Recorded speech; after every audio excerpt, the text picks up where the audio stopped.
শিক্ষকরা পুলিশের লাঠিচার্জ পাল্টা পুলিশকে ধাক্কাধাক্কি, কেন্দ্রীয় শিক্ষামন্ত্রী হিসেবে আপনার কি বলবেন? দেখুন, গতকাল রাতে যে বর্বরচিত আক্রমণ শিক্ষক সমাজের উপর হয়েছে, এই ধরনের আচরণ আমি অন্ততপক্ষে বিগত দিনে কোনো রাজ্যে, সেই রাজ্যের শিক্ষক সমাজের উপর হতে দেখিনি। এই আক্রমণ অত্যন্ত বর্বরচিত এবং পরিষ্কার বোঝা যাচ্ছে তৃণমূল কংগ্রেসের অঙ্গুলি হেলনে রাজ্যের পুলিশ তৃণমূলের ক্যাডার হিসেবে এই কাজ করেছে। এই কাজের জন্য আগামী দিনে আমার মনে হয় এই পুলিশের উপর মামলা হওয়া উচিত এবং আমি মহামান্য কলকাতা হাইকোর্টকে অনুরোধ করব সুও মোটো এই বিষয়টি নেওয়ার জন্য। যেভাবে আইন শৃঙ্খলা ভাঙার নাম করে শিক্ষক সমাজের উপর যেভাবে আক্রমণ হয়েছে, পা ভেঙে দেওয়া হয়েছে, কারো হাত ভেঙে দেওয়া হয়েছে, শিক্ষকরা রক্তাক্ত হয়েছে, এটা মেনে নেওয়া যায় না। কোনো সভ্য সমাজে এটা মেনে নেওয়া যায় না। আমরা দেখেছিলাম সত্যজিৎ রায়ের সিনেমা হীরক রাজার দেশে যে রাজার নির্দেশে পাঠশালা বন্ধ করে দেওয়া হচ্ছিল। আজকে মনে হচ্ছে মমতা বন্দ্যোপাধ্যায়কে দেখে যে মমতা বন্দ্যোপাধ্যায় সেইভাবেই উদয়ন পণ্ডিতদের কণ্ঠ রোধ করতে চান। কেস করা হয়েছে উল্টে পুলিশের তরফ থেকে সরকারি সম্পত্তি নষ্ট, মারধর। দেখুন, এটাই এই পুলিশের নিয়ম, তো সব জায়গাতে তাই হয়। আজকে শিক্ষকদের উপর হয়েছে, সমাজ ছিছি করছে, মমতা বন্দ্যোপাধ্যায়ের মুখে লোকজন বলছে ছি। আর আজকে এটা এই রাজ্যের পুলিশের নিয়ম, যেখানে বিজেপি আন্দোলন করতে যাবে, বিজেপির উপরে বিজেপিকে পেটাবে, বিজেপিকে পাল্টা কেস দেবে। মানে মারের সাথে লাঠিচার্জের সাথে কেসটা হচ্ছে ফ্রি। মুখ্যমন্ত্রী বলেছিলেন ডবল ডবল চাকরি হবে, চাকরি তো আর হয়নি, ডবল ডবল কেস পাবেন, মানে অত্যাচার পাবেন, মারও খাবেন, আবার কেসও পাবেন। বলছি যে পুলিশ বলছে যে অত্যন্ত সংযম তারা দেখিয়েছেন এবং আইনানুগ সিদ্ধান্ত নিয়েছেন। সরকারি কর্মচারীরা ফেঁসেছিলেন, 2-2.5 ঘন্টা তাদের ঘেরাও করে রাখা হয়েছিল। পুলিশ অত্যন্ত সংযমের সাথে কালকে কাজ করেছে। অসুস্থ মা রয়েছে, সন্তান সম্ভব একজন মহিলা ছিলেন, তাদেরকে বের করার জন্য এই সিদ্ধান্ত নিয়েছে। দেখুন, আমার মনে হয় পুলিশ যেভাবে কথা বলছে যে সংযম তারা দেখিয়েছেন, এটা যদি সংযমের নিদর্শন হয় তাহলে এই পুলিশ কতটা হিংস্র বর্বর হতে পারে এবং কিভাবে শিক্ষকদের উপর আক্রমণ নামতে পারে সেটা আমরা সহজেই অনুমেয় আমাদের। যদি এই ধরনের কোনো বিশেষ কেস থাকে, যে কেসের কথা আপনারা বলছেন আপনাদেরকে পুলিশ বলেছে, তাহলে আমার মনে হয় যে কোনো শুভবুদ্ধি সম্পন্ন আন্দোলনকারী শিক্ষক শিক্ষিকাদেরকে যদি প্রশাসন অনুরোধ করতেন, প্রশাসনের তরফে অনুরোধ করা হতো, শিক্ষক শিক্ষিকারা অ্যাটলিস্ট তাতে বাধা দিতেন না যে কোনো গর্ভবতী মহিলা সেই অফিস থেকে ছেড়ে বাড়ি যাবে, তাতে কেউ আটকাতেন না। দুর্ভাগ্যের বিষয় এই পুলিশ এটাকে অ্যালিবাই তৈরি করে শিক্ষকদেরকে মেরে দুর্মুষ করে এই আন্দোলনকে বন্ধ করার চেষ্টা করছে।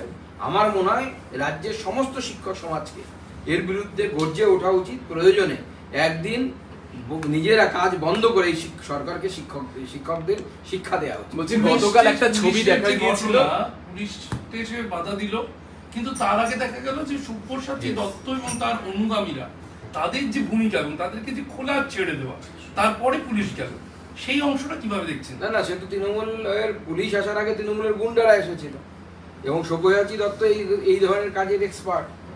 তাকে সেখানে পাঠানো হয়েছিল তার লোকজন সহ, যে সেখানে গুন্ডামি করে ভয় দেখিয়ে এদেরকে সরিয়ে দেওয়ার জন্য, শিক্ষকদেরকে সরিয়ে দেওয়ার জন্য। শিক্ষকদের অনেকের ভিডিওতে ফেসবুক লাইভে আমরা দেখেছি গেঞ্জি পরা কিছু ছেলে তারা সেখানে দাপাদাপি করছিল, হাফ প্যান্ট পরা কিছু ছেলে তারা দাপাদাপি করছিল। এরা তো পুলিশ নয় অ্যাটলিস্ট। মমতা বন্দ্যোপাধ্যায়ের সরকারের অবস্থা খারাপ, কিন্তু এত খারাপ নয় যে হাফ প্যান্ট করে পুলিশকে ঘুরতে হবে। তার থেকে বেশি টাকা পুলিশকে দেন মমতা বন্দ্যোপাধ্যায়।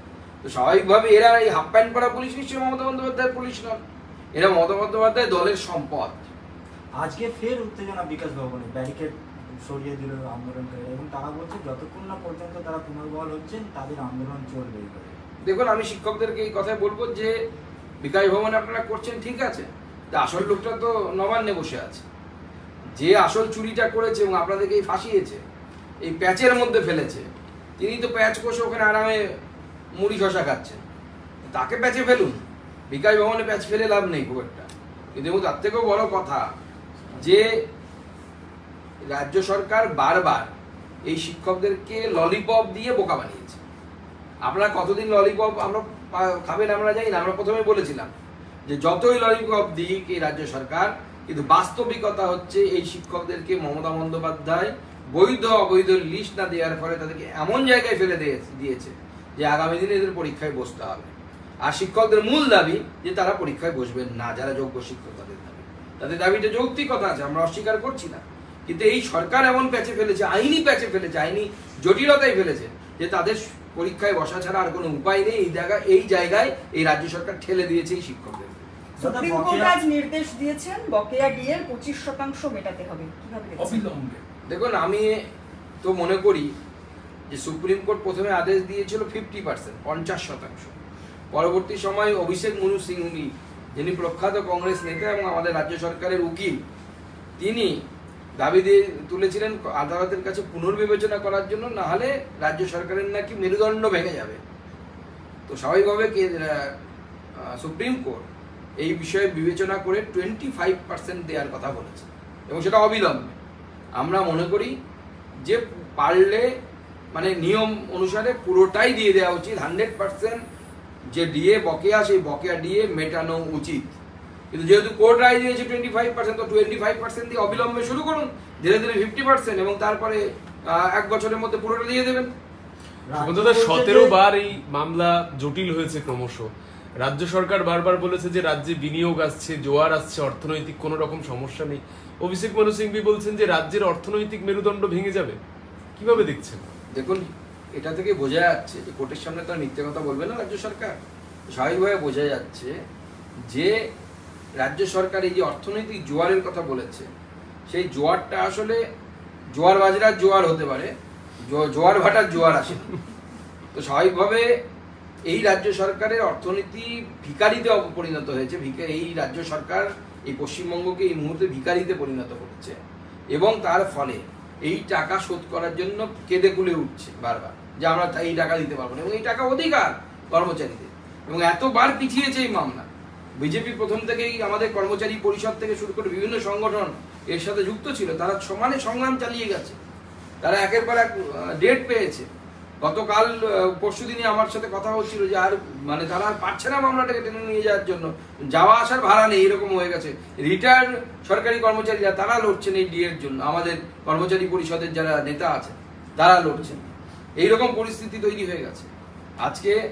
তারপরে যে কোর্টের এই রায় এসেছে, সুপ্রিম কোর্টের এই রায় এসেছে, এই রায়কে আমরা স্বাগত জানাচ্ছি। 25% হলেও এই রাজ্য সরকার দিক, বলেন না যে ছাই দেওয়ার অভ্যেস হওয়া উচিত, কমসে কম দেওয়ার অভ্যেসটা তো হবে। এই রাজ্য সরকার কমসে কম চুরি করার অভ্যেসটা বাদ দিয়ে দেওয়ার অভ্যেস হবে। এই সরকার যদি চুরি না করতো তাহলে পরে রাজ্যের ভাড়ারের এই অবস্থা হতো না। বদল নিয়ে সরব দিলীপ ঘোষ, তিনি বলছেন বড় নেতা কেন চলে গেলেন, দলকেও ভাবতে হবে, তার থেকে বিজেপির লাভ পেয়েছিল, এই ঘটনা চিন্তার বিষয়। যে কোনো কেউ চলে গেলে কিছুটা ক্ষতি, দিলীপ বাবু এই কথা বলছেন এবং বলছেন এই ধরনের ঘটনা নিয়ে দলের ভেবে দেখা উচিত, এত বড় নেতা কেন ছেড়ে যাচ্ছে। আমরা ভাববো। দিলীপ বাবু আপনাকে দলীয় ভাবে কিছু জানিয়েছেন এই জন বার্লার চলে যাওয়া নিয়ে ভেবে দেখা? দলের ভেতরের যিনি বাইরে বলি না। আপনি সার্বিকভাবে জন বার্লার চলে যাওয়া, রাজ্য সভাপতি আপনি আপনার সঙ্গে একসময় তিনি সাংসদ ছিলেন, চলে গেলেন, স্বাভাবিকভাবে একজন লোক চলে গেলে তো খারাপ লাগবে। আমার খুব খারাপ লাগছে। আমার একসাথে বন্ধু ছিলেন, একসাথে আমরা বন্ধু ছিলেন বলতে একসাথে আমরা লোকসভাতে নির্বাচিত হয়েছিলাম। তো চলে গেলে তো খারাপ লাগবে, তবে আমার মনে হয় বেশি দিন ওই দলে থাকতে পারবেন না। শুভেন্দু অধিকারীর বিরুদ্ধে তিনি যেহেতু সরব হয়েছেন, শুভেন্দু অধিকারী তার বিরুদ্ধে আজকে নোটিশ পাঠিয়েছেন আইনজীবীর মাধ্যমে, যে তিনি যেহেতু বারবার বিরোধী দলনেতার বিরুদ্ধে সরব হয়েছেন, শুভেন্দু অধিকারী এবারে আইনি নোটিশ পাঠালেন। না, আইনি নোটিশ পাঠানো সেটা যে কোনো ব্যক্তির অধিকার, এই বিষয়ে যা বলা শুভেন্দু বাবু বলবেন। আর মুর্শিদাবাদের শামশেরগঞ্জে ধুলিয়ান সূত্রে যে অশান্তি, সেই অশান্তি নিয়ে এবার হাইকোর্টে জানালো 3 সদস্যের কমিটি। তারা জানিয়েছে হিংসা থেকে ভাঙচুর, গণহত্যা পুরোটাই পূর্ব পরিকল্পিত সংগঠিত অপরাধ, এবং এই কথা 3 জনের যে সদস্যের কমিটি তৈরি হয়েছে সেটা হাইকোর্টকে জানিয়েছে। এসআইটি যেটা তৈরি একদম। তো এই এসআইটি তো রাজ্য সরকার তৈরি করেছে এবং সেই এসআইটি রিপোর্ট দিয়েছে যেটা নাকি পূর্ব পরিকল্পিত। তাহলে প্রশ্ন ওঠে যে যদি পূর্ব পরিকল্পিত হয় তাহলে রাজ্য সরকারের যে ইন্টেলিজেন্স ডিপার্টমেন্ট থাকে বা গোয়েন্দা বিভাগ থাকে, তারা কেন জানতে পারে? যদি জানতে পেরে থাকে তাহলে ব্যবস্থা নেয়নি কেন? আর যদি জানতে না পেরে থাকে তাহলে এই ব্যর্থতা কার? এই ব্যর্থতার দায় তো কাউকে নিতে হবে। এই ব্যর্থতার দায়টা কার? সেই ব্যর্থতার দায়টা কি মুখ্যমন্ত্রী নেবেন, নাকি আমাদের হোম সেক্রেটারি নেবেন, নাকি ডিজি পুলিশ নেবেন? কাউকে না কাউকে তো নিতে হবে ব্যর্থতার দায়। এই কারো একজনের ব্যর্থতার জন্য তো এই দুজনের প্রাণ চলে গেল, এতগুলো মানুষের বাড়ি ভেঙে দেওয়া হলো, বিয়ের সোনার গয়না লুট হয়ে গেল, বই থেকে শুরু করে সার্টিফিকেট কিচ্ছু বাকি নেই, পুড়িয়ে ছাড়খাড় করে দেওয়া হয়েছে।